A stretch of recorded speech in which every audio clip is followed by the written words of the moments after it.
আইনশৃঙ্খলা পরিস্থিতি স্বাভাবিক রাখা ও সন্ত্রাসীদের আইনের আওতায় আনতে সারা দেশে অপারেশন ডেভিল হান্ট শুরু হচ্ছে আজ। যৌথ বাহিনীর সমন্বয়ে অভিযান চালানো হবে বলে জানিয়েছে স্বরাষ্ট্র মন্ত্রণালয়।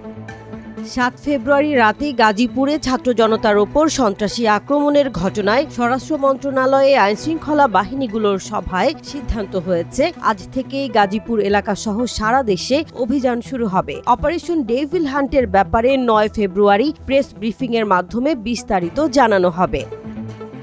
এর আগে বৃহস্পতিবার উপদেষ্টা আসিফ মাহমুদ সজীব ভুঁইয়া বলেন, পুলিশের লুট হওয়া অস্ত্র এখনো উদ্ধার হয়নি এবং সেগুলো জনগণের বিরুদ্ধে ব্যবহারের চেষ্টা চলছে। পরাজিত ফ্যাসিবাদী শক্তি নানাভাবেই আরো বিভিন্ন জায়গা থেকে অস্ত্র বাংলাদেশে ঢোকানোর এবং দেশের পরিস্থিতি অস্থিতিশীল করার চেষ্টা করছে। তাই অস্ত্র উদ্ধারে যৌথ বাহিনী অভিযান শুরু করবে। তিনি বলেন, লাইসেন্সধারী বেশিরভাগ অস্ত্র পুলিশের কাছে জমা দেওয়া হলেও লুট হওয়া অস্ত্রের বড় অংশ এখনো উদ্ধার করা সম্ভব হয়নি। আসিফ মাহমুদ বলেন, পরাজিত কোনো শক্তি যদি জনগণের জন্য হুমকি হয়ে ওঠে তাদের বিরুদ্ধে কঠোর ব্যবস্থা নেওয়া হবে। সরকার সর্বোচ্চ পর্যায় থেকে এই অভিযানের নির্দেশনা দেবে।